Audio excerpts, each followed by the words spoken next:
We know that the emission from automobile exhaust has negative impacts on human health and on the environment. We know that the CO2 produced through gasoline and diesel fuel uh, combustion also has a negative impact on the future climate of the globe.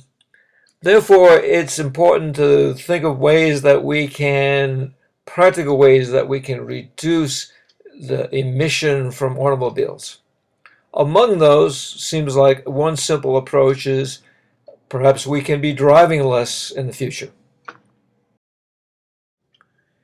In the United States, there are about 315 million people, about 210 million drivers, and about 230 million cars and light trucks. And only a small fraction of the time that we spend in transportation modes is in a transportation mode involving mass transit.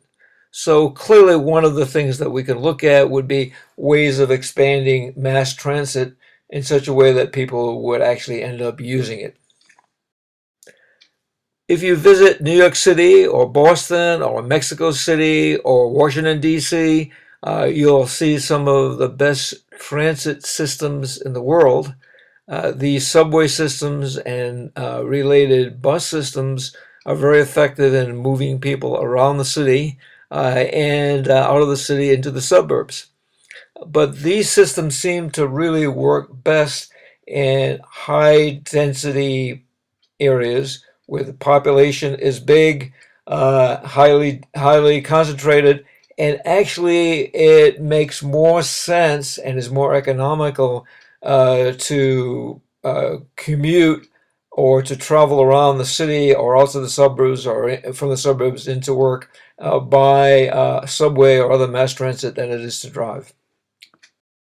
The situation is quite different in more rural areas.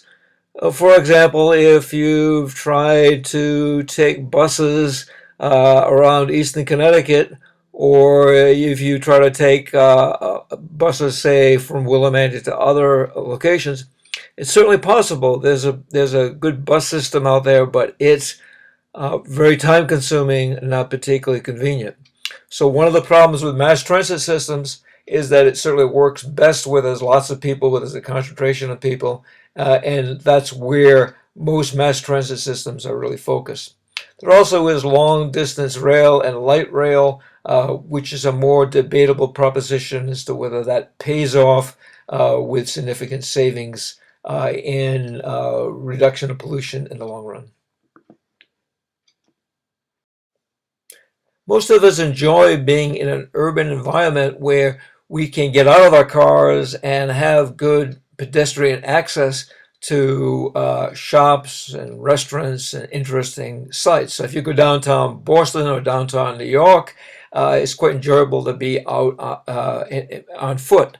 And this kind of thing is one of the ideas behind smart growth. Smart growth would be to develop new towns and new urban areas where many of the things people like are accessible by foot. You don't have to drive to get there. So it'd be a break from the usual tradition of having a downtown and having suburbs. Instead, to kind of mingle these together in a situation where there's housing and development and access to interesting places all in one place. All of us have probably experienced the opposite of this. For example, many times I've visited other cities, say going to a meeting or something like that, and I want to get someplace, but there's a freeway between me and that other place, and I really can't get there by walking. I really have to drive in order to get to something that may be quite close, but because of the way the towns and cities have been developed, it's not really accessible by pedestrians. So the idea of, once again, of smart growth or urban planning is to make many more places, many more interesting things accessible by pedestrians. And for those of us who like to travel around by bicycle, it's important to have bicycle lanes, or better yet, bicycle paths where you can not only travel to places within a city or even within a suburban environment, but you can travel safely.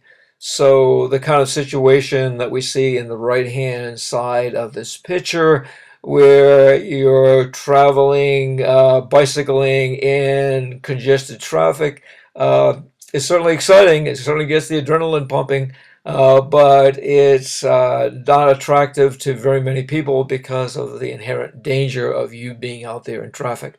So good bicycle access is also very important. So there's a whole kind of movement involved with smart growth, and the idea of this is to either build new towns or transform existing areas into places where people can get access through mass transit, through pedestrian access, and through bicycle access. A really great place, if you ever get a chance to visit it, that does really well with this is Portland, Oregon. It's one of the kind of places where it's a great place to walk, great mass transit, and very bicycle friendly. So it can be done, but all of this takes time. It's not going to be done in the next 2 years. It may take 10 or 20 years to do this in a lot of American cities. A good example of a planned community actually is a residential campus like Eastern. At Eastern, you have access to places to work, that is labs and classrooms and the library, places to play, including athletic facilities, and places to eat, including the different dining halls and the student center. And then your home, your residence hall is right there. You also have actually in Willimantic access to a pretty good downtown with some, there's not a huge amount there, but there's some good places to eat and a few places to shop.